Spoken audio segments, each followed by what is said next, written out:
Shalom. आपण ऐकलं असेल, वाचलं असेल की आकाश देवाचा महिमा वर्णिते हे वचन दाविदाने ते लिहिलेलं आहे आणि त्याच्या स्तोत्र संहितेमध्ये पुष्कळदा ह्या निसर्गाच्या द्वारे, व्यक्तींच्या द्वारे, समाजाच्या द्वारे, विश्वासणाऱ्यांच्या द्वारे, सेवेकऱ्यांच्या द्वारे देवाचा महिमा, देवाचं गौरव कसं होतं. गौरवाच्या संदर्भामध्ये जे देवाचं खास गौरव आहे, वैशिष्ट्य आहे, ते आपल्याला जुन्या करारापासूनच वाचायला मिळतं. विशेष करून ज्यावेळेस इस्रायल लोक हे बाहेर आलेत आणि सिनाय पर्वताच्या जवळ ते होते आणि त्या ठिकाणी देवाने आपलं प्रगटीकरण केलं आणि ते जे प्रगटीकरण झालं ते अग्नीच्या द्वारे देवाने त्यांना आपलं गौरव दाखविलं. असं त्या ठिकाणी विशेष रीतीनं निर्गमाच्या पुस्तकामध्ये 24व्या अध्यायामध्ये आपल्याला आढळतं. पुढे ज्यावेळेस इस्रायल लोक प्रवास करायला लागले त्यावेळेस मग मात्र आपल्याला असं दिसतं की देवाने आपलं जे गौरव आहे, वैभव आहे, ते त्यांच्या संगती जो सभामंडप होता आणि ज्या ज्या ठिकाणी सभामंडप ते ठेवत होते किंवा लावत होते त्या त्या ठिकाणी त्याचं गौरव देवाने त्यांना दाखवलं. आणि एक महत्वाची घटना जुन्या करारामध्ये जी आहे ती म्हणजे शल्मोनाने ज्यावेळेस देवाचं मंदिर बांधलं, देवाच्या योजनेप्रमाणे आणि देवाच्याच सांगण्याप्रमाणे ते ज्यावेळेस पूर्ण झालं त्यावेळेस देव त्या मंदिराचा स्वीकार करतो आणि त्याच्या भक्तीचं स्थान म्हणून देव ज्यावेळेस त्या सगळ्या लोकांना सांगतो, शल्मोनाला सांगतो, त्यावेळेस त्याचं गौरव त्या मंदिरामध्ये प्रत्यक्ष प्रगट झालं. धूर सगळीकडे झाला आणि त्यातून लोकांनी देवाचं गौरव पाहिलं.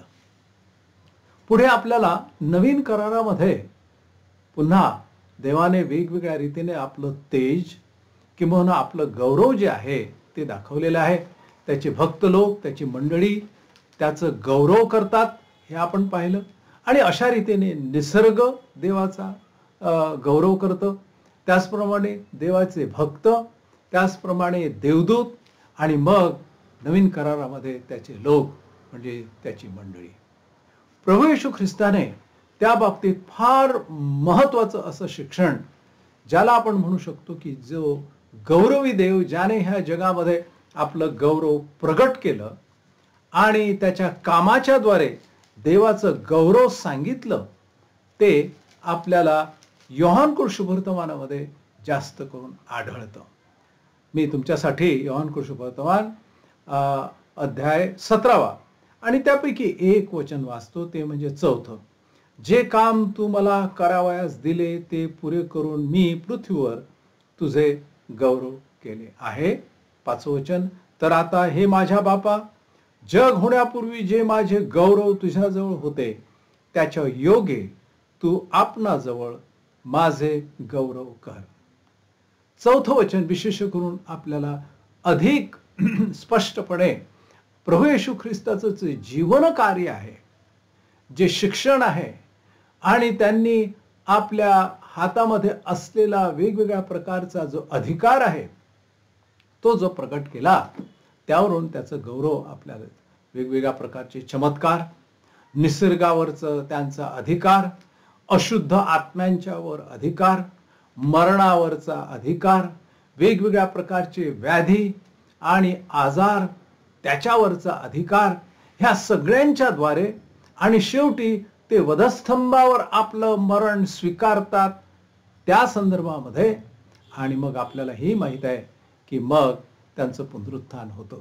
हा सगळा भाग देवाचं जे कार्य आणि जे प्रगटीकरण आहे गौरवाचं त्यामध्ये येतो. आणि म्हणूनच ह्या 4थ्या वचनामध्ये असं म्हटलेलं आहे की जे काम तू मला करावयास दिले ते पुरे करून मी पृथ्वीवर तुझे गौरव केलेलं आहे. प्रभू येशू ख्रिस्तांनी आपलं जे जीवन आहे त्या जीवन कार्याच्या द्वारे, शिक्षणाच्या द्वारे देवाचं गौरव प्रगट केलं. तर हे जे गौरव आहे, हे गौरव त्यांनी फक्त त्या ठिकाणी जे लिखाण करायचं तेवढ्या पुरतं नाही, त्याला अजून फार मोठा अर्थ दिलेला आहे गौरवाचा. त्या संदर्भामध्ये मी वाचतो योहान शुभवर्तमान अध्याय 13 31 वचन. तो बाहेर गेल्यावर येशूने म्हटले, आता मनुष्याच्या पुत्राचे गौरव झाले आहे आणि त्याच्या ठाई देवाचे गौरव झाले आहे. देव आपल्या ठाई त्याचे गौरव करील, तो त्याचे लवकर गौरव करेल. मुलांनो, मी अजून थोडा वेळ तुम्हा बरोबर आहे. तुम्ही माझा शोध कराल आणि जसे मी तुमच्या यहुद्यांना सांगितले की जेथे मी जातो तेथे तुम्हाला येता येणार नाही, तसे तुम्हासही आता सांगत आहे. 33 वचन. ह्या ठिकाणी आता स्पष्टपणे अजून एका घटनेच्या बाबतीत प्रभू येशू ख्रिस्त सांगत आहेत. येशूने म्हटले, आता मनुष्याच्या पुत्राचे गौरव झाले आहे. प्रभू येशू ख्रिस्त आता वधस्तंभाच्या संदर्भामध्ये सांगत आहे. फार नवलाची गोष्ट आहे की वधस्तंभ म्हणजे मरण, वधस्तंभ म्हणजे त्यांनी केलेला जो त्याग आहे आणि यज्ञ आहे, मरण स्वीकारलेलं आहे, त्याला गौरव हे नाव दिलेलं आहे. पुन्हा 17व्या अध्यायामध्ये योहानाच्या 1 वचनामध्ये ह्या गोष्टी बोलल्यावर येशू वर आकाशाकडे दृष्टी लावून म्हणाला, हे माझ्या बापा, वेळ आली आहे, पुत्राने तुझे गौरव करावे म्हणून तू आपल्या पुत्राचे गौरव कर. पुत्राने म्हणजे प्रभू येशू ख्रिस्तांनी पुन्हा एकदा वधस्तंभ आणि वधस्तंभावरच्या मरणाचा संदर्भ ह्या ठिकाणी आणलेला आहे की त्याद्वारे देवाचं गौरव ह्या जगाला प्रगट होणार आहे. त्याचं कार्य, त्यांचं जीवन, त्यांचं शिक्षण आणि मरण आणि पुनरुत्थान ह्या सर्वांच्या द्वारे प्रभू येशू ख्रिस्तांनी ह्या जगामध्ये देवाचं गौरव जणू काय पसरून टाकलं. देवाचं गौरव इतरांना जणू काय प्रगट झालं. ते मानव वंशामध्ये आलेत, मानव झालेत अशासाठी की अत्यंत गरीबातला गरीब आणि मोठ्यातला मोठा कोणी असो, प्रत्येक मानवाला त्याच्या गौरवाचा अनुभव यावा, त्यांना समजावं देवाचं गौरव म्हणजे काय. अर्थात ह्या गौरवामध्ये फार मोठे चमत्कार किंवा फार मोठे तेज आणि दिव्य आणि अग्नी जसं आपण जुन्या करारामध्ये पाहतो तसं नाही. त्यामध्ये प्रभू येशू ख्रिस्त हा मानव वंशात आपल्यासारखा होऊन वधस्तंभ, त्याला सुद्धा गौरव म्हटलेला आहे. त्याला अर्थात कारण आहे. त्याचं कारण असं की त्या वधस्तंभाच्या द्वारे मानवाला सार्वकालिक जीवन मिळतं. त्या वधस्तंभाच्या द्वारे मानवाला कृपा, दया, मुक्ती मिळते आणि म्हणूनच त्याच्यामध्ये गौरव आहे. आता ह्या जगामध्ये ते जे खास गौरव आहे, मुक्तीचं गौरव, तारणाचं गौरव, सगळ्या जगात प्रभू येशू ख्रिस्ताच्या त्या वधस्तंभाच्या द्वारे पसरलेला आहे. आणि म्हणूनच प्रभू येशू ख्रिस्त म्हणतायत की आता त्या गौरवाची वेळ आलेली आहे. हे गौरव प्रभू येशू ख्रिस्तांनी आपल्यासाठीच फक्त ठेवलं असं नाही. आणि येथे मात्र आता आपल्याला फार मोठा संदेश आहे. प्रभू येशू ख्रिस्तांनी असं म्हटलेलं आहे ह्याच योहानाच्या 17व्या अध्यायामध्ये आणि 12व्या वचनामध्ये असं म्हटलंय, तू जे गौरव मला दिले आहे ते मी त्यांना दिले आहे. त्यांना म्हणजे कोणाला? सर्व शिष्यांना. जे विश्वास ठेवणारे आहेत त्या सगळ्यांना प्रभू येशू ख्रिस्तांनी हे जे गौरव जे म्हणतायत ते गौरव सर्वांना, आपण सर्वांनी त्याच्यामध्ये भागीदार व्हावं.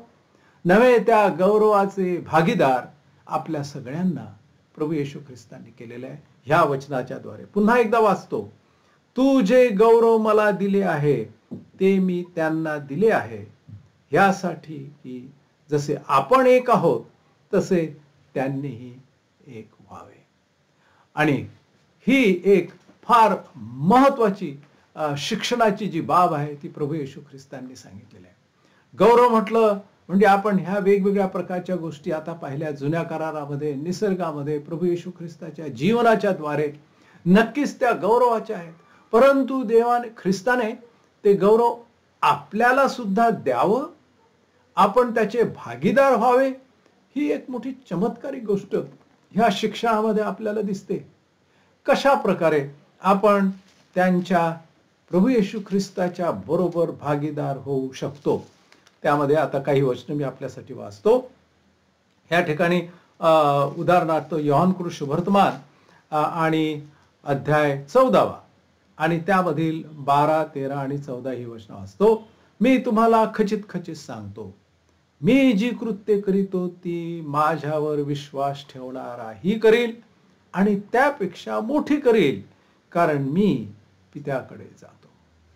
ह्या ठिकाणी गौरवाचे भागीदार ख्रिस्ताने तुम्हाला आणि मला केलेला आहे. म्हणजे जे विश्वास ठेवतात, मनापासून त्याच्या पावलावर पाऊल टाकून त्याचे अनुयायी झालेले आहेत, त्यांना असं म्हटलेलं आहे की ती मंडळी प्रभू येशू ख्रिस्तांनी जे कार्य केलं त्याच्याही पेक्षा मोठं कार्य ते करू शकतील. ह्यालाच म्हटलेलं आहे की त्यांना आपलं गौरव मी दिलेलं आहे. गौरवाचे भागीदार प्रत्येक विश्वासणारा होऊ शकतो. आणि पुढचं वचन असं सांगितलेलं आहे की पुत्राच्या ठाई पित्याचे गौरव व्हावे म्हणून तुम्ही जे काही माझ्या नावाने मागाल ते मी करेन. किती मोठा गौरवी असा भाग, गौरवी असं शिक्षण भागीदारांच्यासाठी दिलेलं आहे. तुम्ही जे काही माझ्या नावाने मागाल ते मी तुम्हाला देईन. फार मोठं अभिवचन त्याच्या भागीदारांना प्रभू येशू ख्रिस्ताने दिलेलं आहे. त्यांचं कार्य ह्या जगामध्ये करण्यासाठी, पुढे नेण्यासाठी तुम्हाला आणि मला जर प्रार्थनेमध्ये काही, सेवेमध्ये काही मागायचं असेल तर ते आपण मागू शकतो. पण अर्थात ते मागित असताना ह्या ठिकाणी अजून एक वचन मी तुमच्यासाठी वाचतो. योहान 15, 7 आणि 8. तुम्ही माझ्यामध्ये राहिला व माझी वचने तुम्हामध्ये राहिली तर जे काही तुम्हाला पाहिजे असेल ते मागा, म्हणजे ते तुम्हाला प्राप्त होईल. तुम्ही माझ्यामध्ये राहा, माझी वचने तुम्हामध्ये राहू द्या. हो, देवाच्या गौरवाचे भागीदार त्याने आपल्याला केलेलं आहे, परंतु त्याच्यासाठी तुम्हाला आणि मला काही पूर्ती करायची आहे. काही अटी सुद्धा त्याने त्या ठिकाणी दिलेल्या आहे. काहीही मागा म्हणजे तो आपल्याला देईल, असं जे पुष्कळदा लोकांना समजतं किंवा असा समज करून काही लोक घेतात, ते किती चुकीचं आहे ते ह्या वचनावरून आपल्याला दिसतं. प्रभू येशू ख्रिस्त म्हणाले ह्या 15व्या अध्यायामध्ये, तुम्ही माझ्यामध्ये राहा, माझी वचने तुम्हामध्ये राहू द्या, आणि मग तुम्हाला समजेल. याचा अर्थ असा की काय मागायचं आणि काय मागायचं नाही. ख्रिस्ताची जी वचनं आहेत एखाद्या व्यक्तीला जर पूर्णपणे माहीत आहे, आणि इतकंच केवळ नव्हे, परंतु ख्रिस्तामध्येच आपलं जीवन जगणारा एखादा देवाचा जर भक्त असेल, तर त्याला आपोआप कळतं की काय मागू नये. आणि मग तसं जर आहे तर तो काही चुकीचं मागणारच नाही.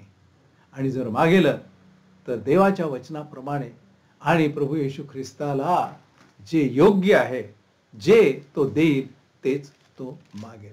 आणि म्हणून जे पाहिजे ते मागा, ते तुमच्या आणि माझ्या भागीदारासाठी फार मोठं अभिवचन आहे. गौरवाचे जर भागीदार तुम्हाला आणि मला म्हटलेलं आहे, तर याचा अर्थ असा की त्याच्या वचनामध्ये आणि त्याच्याच मध्ये तुम्हाला आणि मला राहणं. पुन्हा एकदा ते वचन 22 वचन मी आपल्यासाठी वाचतो. योहान कृष्णवर्तमान अध्याय 17-22.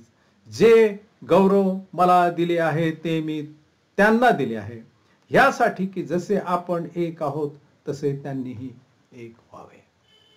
देवाने तुम्हाला आणि मला त्याच्या गौरवामध्ये भागीदार म्हणून घेतलेला आहे, स्वीकारलेला आहे. परंतु त्याला एक उद्देश आहे, आणि तो उद्देश असा ह्यासाठी की जसे आपण एक आहोत तसे त्यांनीही एक व्हावे. म्हणजे काय की मंडळीमध्ये ऐक्य असावं.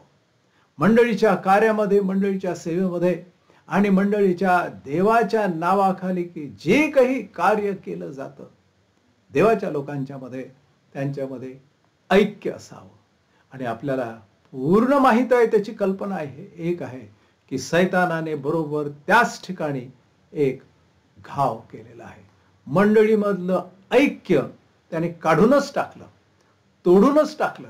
मंडळांच्या मध्ये इतकंच केवळ नव्हे, परंतु जे पुढारी आहेत, जे पुढारी नाहीत, जे सर्वसाधारण सभासद आहेत, यांच्यामध्ये वेगवेगळ्या प्रकारचे दुमत असतात, भांडणं असतात, वेगवेगळ्या प्रकारचे तणाव असतात. त्याचा परिणाम असा आहे की आपण देवाच्या गौरवामधले भागीदार नाहीत असं जगाला कळतं. त्याने तुम्हाला आणि मला त्याच्या गौरवाचे भागीदार केलेलं आहे, अशासाठी की मंडळीमध्ये ऐक्य असावं. मंडळीमध्ये वेगवेगळ्या प्रकारे जर ऐक्य असलं वेगवेगळ्या दृष्टिकोनातून, तर त्याचं कार्य होऊ शकतं. 23 वचन मी आपल्यासाठी पुन्हा वाचतो. म्हणजे मी त्यांच्यामध्ये व तू माझ्यामध्ये, यासाठी की त्यांनी एक होऊन पूर्ण व्हावे, आणि त्यावरून जगाने समजून घ्यावे की तू मला पाठवले. दुसरं ह्या ठिकाणी महत्वाचं कारण आहे, आपण ख्रिस्ताच्या गौरवाचे भागीदार आहोत. त्याने आपल्याला भागीदार केलं, याचं एक दुसरा हेतू असा, त्यावरून जगाने समजून घ्यावे की. फार महत्वाचा शब्द ह्या ठिकाणी आहे. ज्यावेळेस मंडळीमध्ये ऐक्य आहे, त्या ऐक्यामुळे ख्रिस्ताचं जीवन त्या मंडळीमध्ये आहे हे समजून येतं, आणि मग त्या मंडळीच्याकडे पाहून जगाच्या लोकांना काहीतरी संदेश जातो. जग काहीतरी त्यातून समजून घेतं. आणि फार मोठा शब्द ह्या ठिकाणी आहे. पुष्कळदा असं होतं की वेगवेगळ्या शहरांच्या मध्ये ख्रिस्ती मंडळी, ख्रिश्चन लोक, त्यांच्या बाबतीत लोकांना वेगवेगळ्या प्रकारचे समज आहेत. पण ते समज जे आहेत ते एकदम उलट आहेत. देवाच्या वचनाच्या, देवाच्या शिक्षणाच्या, मंडळीच्या शिक्षणाच्या, आध्यात्मिक गोष्टीला धरून ते समज नाहीत. उलट ह्या ठिकाणी असं म्हटलेलं आहे की जगाने समजून घ्यावं. आपल्याला एक संदेश ह्या ठिकाणी नक्कीच आहे मंडळी या नात्यानं, ख्रिस्ताचे सेवक आणि भक्त या नात्यानं, की जगाला आपण सांगून शब्दांच्या द्वारे, लिखाणाच्या द्वारे वेगवेगळ्या पद्धतीनं काहीतरी जगाला सांगत असतो. ह्या ठिकाणी असं म्हटलेलं आहे की जगाने समजून घेणं हेही तेवढंच महत्वाचं आहे. जगाने ख्रिस्ती मंडळीच्याकडे, ख्रिस्ती लोकांच्याकडे, ख्रिस्ती समाजाकडे पाहून काय समजावं, ह्या ठिकाणी प्रभू येशू ख्रिस्त म्हणतायत की तो संदेश असा असला पाहिजे. तो म्हणतो त्यांनी समजून घ्यावे की तू मला पाठवले आणि जशी तू माझ्यावर प्रीती केली तशी त्यांच्यावरही प्रीती केली. दोन पुन्हा गोष्टी त्यांनी समजायला पाहिजे ख्रिस्ती समाजाकडे पाहून ह्या जगाने, की तू मला ह्या जगामध्ये पाठवलेला आहे आणि माझी त्यांच्यावर प्रीती आहे. ह्या दोन गोष्टी त्याच्यामध्ये संपूर्ण सुवार्ता आली की जग जर समजू शकेल मंडळीकडे पाहून, ख्रिस्ती समाजाकडे पाहून, की ख्रिस्त ह्यांच्या ठायी आहे आणि ख्रिस्ताला ह्या जगामध्ये त्यांच्याही साठी पाठवलं. आणि इतकंच केवळ नव्हे, परंतु ख्रिस्त सर्वांच्यावरच, फक्त ख्रिस्ती लोकांच्यावर नव्हे, परंतु संपूर्ण जगावर प्रीती करण्यासाठी, प्रीती करणारा आणि जे कोणी त्याच्यावर विश्वास ठेवतात त्या सर्वांच्यावर त्याची कृपा आणि त्याची दया देणारा हा ख्रिस्त आहे. हे मंडळीकडे पाहून, ख्रिस्ती समाजाकडे पाहून जगाने समजावं. प्रश्न असा आहे की जर आपण ख्रिस्ताच्या गौरवाचे भागीदार जर आहोत, मग त्याच्यासाठी तुमच्या आणि माझ्यासमोर काही हेतू ठेवलेले आहेत आणि ते हेतू ह्या ठिकाणी स्पष्ट आहेत. ते असे की मंडळीमध्ये ऐक्य असलं पाहिजे आणि दुसरी गोष्ट, जगाने समजायला पाहिजे की ख्रिस्त हा जगासाठी आला आणि ख्रिस्ताने जगावर प्रीती केली. मंडळी, आपण त्या ख्रिस्ताच्या गौरवाचे भागीदार असणं ह्याच्यासारखी मोठी आशीर्वादाची आणि सेवेची बाब दुसरी नाही. त्यामध्ये फार मोठं सामर्थ्य आहे. आणि आज आपण ह्या दिवसामध्ये त्या ख्रिस्ताच्या गौरवाचे भागीदार होऊ आणि जगाला सांगू की ख्रिस्त हा सगळ्यांच्यासाठी आहे. हे आमच्या पवित्र देवा, आम्ही प्रार्थना करतो की तू आम्हास तुझ्या सेवेमध्ये भागीदार केलेला आहे, त्या गौरवाच्या अनुभवात आणलेला आहेस आणि आम्ही प्रार्थना करतो की त्यामध्ये तू आम्हास वाढव आणि अधिक तुझी सेवा आमच्याद्वारे घडू दे. आता देवजो बाप ह्याची प्रीती, देवजो पुत्र ह्याची कृपा आणि देवजो पवित्र आत्म्याची सहभागिता आपणा सर्वाबरोबर आता आणि सदा सर्व काळ असो. आमेन. आमेन. देव आपणास आशीर्वाद.